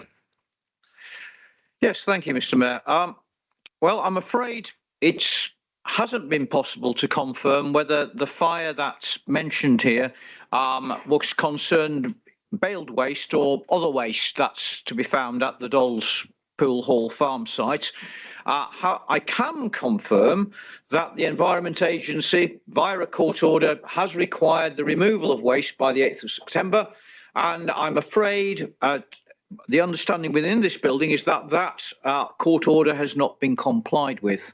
The next part, I'm afraid, will not be welcome news to the councillor, because I'm afraid any further legal action will have to be pursued by the Environment Agency, that body of great rapidity, as we all know. The Environment Agency has been approached by the Borough Council for comment on this matter, but as of yet has not responded. Well, I hear what colleagues say. Separately, the Borough Council, in conjunction with our own County Council, but also Cheshire East and the Environment Agency, are currently undertaking a joint investigation with the intention of taking enforcement action against breaches of planning permission and the illegal deposition of waste at the site. And a joint meeting of those groups is due to take place very, very soon, and hopefully some movement will occur. Councillor Fear. Councillor Beresford, do you have a supplementary question? Yes, I do. Thank you, Mr. Mayor. Adam Jogi, our MP, has spoken strongly and passionately about waste crime and air quality issues in two recent Westminster Hall debates on the Thursday, the 5th of September and 14th of November, respectively. He mentioned the land at Doddlespool Hall Farm. He said something must be done very urgently. Will the portfolio holder press the Environment Agency and also the MP to take the necessary action to ensure that Doddlespool Hall Farm site is compliant with statutory requirements? Will the portfolio holder ask the MP to press the Minister to hold an inquiry into the waste crime and related failings of the Environment Agency? And finally, given the baled waste remained on the land at Doddlespool Hall Farm for several years after being reported to the Environment Agency as an environmental hazard, does the portfolio holder have faith in the Environment Agency, and would he regard the Environment Agency as no longer being fit for purpose? Councillor Burford, Councillor Fear. Thank you very much, Mr. Mayor. Yes, I'm happy to write as the councillor says. This again, it's not the only one, sadly, but it's a long-standing problem and it does need resolving. I welcome the MP's words on this and very much hope that he will be working behind the scenes to pressurise the Environmental Agency to do their job, which is what we're talking about at the end of the day. As regards the two questions at the end, no, I do not have confidence in the Environment Agency and have not had for a long period of time. I very much regret saying that, but that is my opinion. And I can't remember the other one because I got so annoyed about that one. What was the final question you asked me, Councillor? I think you probably answered it actually. Would you consider the Environment Agency as no longer being fit for purpose? Yes, I would. Councillor Fear. The next question is from Councillor Moss regarding the Nut and Wall Memorial and will also be on the screen. Councillor Simon, take your response, please. You missed one out on the screen. It's Councillor Waring first, relating to Kidsgrove Town deal. I haven't got that. Should I answer it anyway, Mr. Mayor? Okay, thank you, Paul Waring, for the question, and thank you for his work on the Kidsgrove Town deal in his role as Kidsgrove Town Council representative on there. Prior to the general election, we were told that the funding shortfall, which has been created by the need for groundworks around the station, would be funded via the shortfall from money displaced from the HS2 money scheme following the obviously cancelling of HS2, and that there would be an uplift in the local transport fund, and we were waiting to hear from that. Neither the council or the county council have heard anything back from central government on that. We were expecting some news in the recent budget from the government, but to date nothing has been come through that actually confirms one way or another. The additional monies will need to be in place early next year so that the project can proceed at pace. I think this goes back to what Councillor Stubbs was talking about, getting these projects done. And a delay from the government in expressing their support to the project will put a major risk on this project. I have wrote to, as I did indicate earlier, to David Williams, the MP, just stating the facts and the history of this case. And I think, as I said earlier, our previous MP for the area, Jonathan Gullish, was really good at lobbying the government. He brought the Secretary of State up to Kidsgrove. I remember going up to Kidsgrove Station, also camping outside almost the Minister's office to ensure that money was put in this local transport fund coming out of the scrapping of HS2. So when I hear, HS2, is it back on or is it not? We don't quite know yet.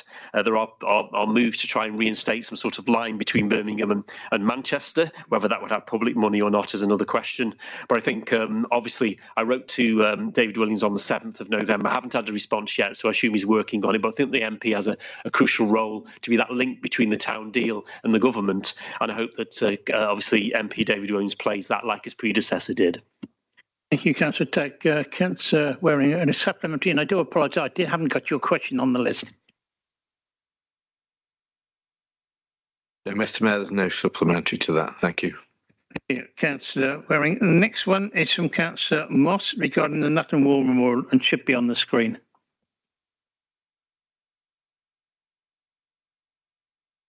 Thank you, Mr. Mayor.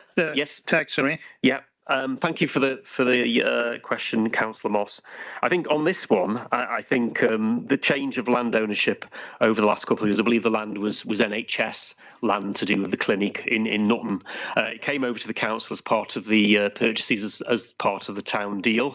So I think really did in the meantime fall between the cracks, I think. And I think talking to the portfolio holder, that seems to be the case. That is on our land.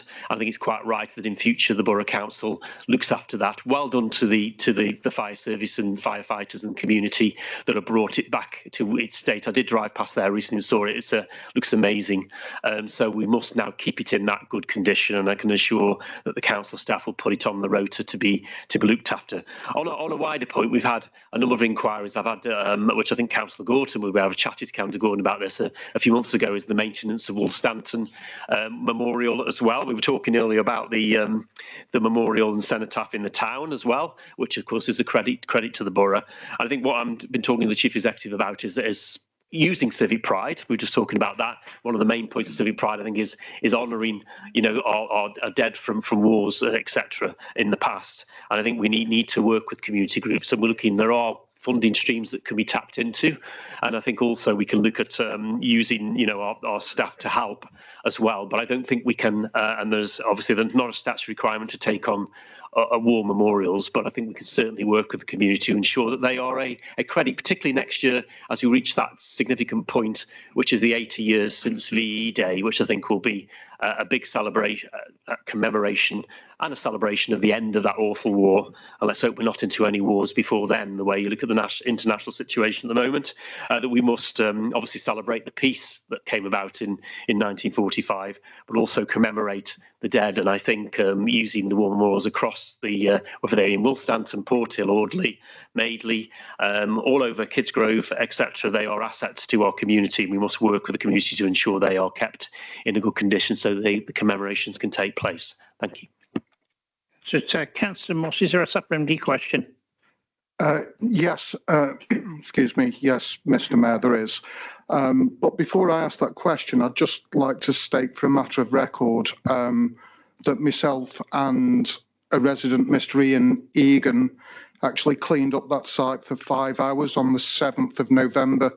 And indeed, the fire service did turn up to wash down the slabs at my request. My question is, may I request to be sent the maintenance programme for 2025, and may I be given assurances that the Nutton Monument will be in good order for Remembrance Sunday in 2025? Thank you. Thank you. Councillor Tagg? Thank you, Mr. Mayor. I would ask, obviously, the portfolio holder to contact Councillor Moss after the meeting to confirm those arrangements. Thank you. The next question is from Councillor Fox Hewitt regarding the Chatley Valley Business Park and will be on the screen. Councillor Sweeney, you respond, please. Yeah, thank you. Thank you, Mr. Mayor. No impact assessment has been undertaken on the decision of Lucidian to withdraw its interest in the Chatley Valley development. It wasn't deemed necessary as we're actively working on an alternative site with a company who wish the details of which to remain confidential at this time. It's also worth mentioning here that the Chatley Valley site is in private sector ownership, and the plot Lucidian were interested was one of the smaller plots available. We are aware that the whole development is now being actively marketed by the developer stroke owner Howarths, who are confident that all plots, large and small, will be occupied and the units and employment opportunities will be delivered. But as with all such developments in this arena, with the continuing worsening economic situation, it is a challenge currently. Thank you. Thank you. Councillor Fox, is there a supplementary question? There is, Mr. Mayor. Thank you. Thank you, Councillor Sweeney, for that promising update. Is the Chatley Valley West project still going to deliver the 1,700 jobs and 72 million gross value added per annum as promised as part of the business case for the town deal? Thank you. Councillor Sweeney? Yeah, thank you. Thank you for that, Councillor Fox. I've certainly heard that it's not. No, that's not right, is it? I've certainly heard that it is. But yes, sorry, I know, a bit wrong. It's getting late. But as I said before, okay. As I said before, it's a private company that are running it, and how they get up. But they obviously want a return for their investment, and I see no reason at all why they shouldn't get it. They're actively marketing the entire site. It's a massive site. The county council's put some money into it for the roadworks, and the district council's put money into it from the town deal fund to open the site up, which is what the town deal fund was all about. And I've heard nothing to say that the 1,800 jobs won't be realised. Thank you. Councillor Sweeney. The next question is also from Councillor Fox-Hewitt regarding the Staffordshire Fire and Rescue Service, and is on the screen. Councillor Heatham, your response, please. Yep. Thank you for your question, Councillor Fox-Hewitt.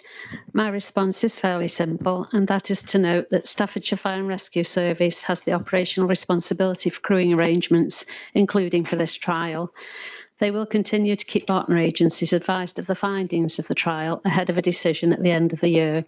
The initial feedback has been that response times in some cases have been improved, but we understand that senior fire officers also acknowledge that concerns have been raised, which they will seek to address. The council works closely with the fire service, including in responses to recent fires at Wally's Quarry and Kidsgrove, and has worked in strong partnership with the service in the incident management of the Wally's Quarry odour issues referenced in the earlier council report, where the fire service has led on chairing agency coordination. Is there a supplementary question? There is, Mr. Mayor, thank you. But just if I may, I'm not sure that question was answered. It was, does the administration still have full confidence in the trial, having articulated support for it in the appearance before scrutiny committee? So does the administration still support the trial was the question, if I may respectfully ask that.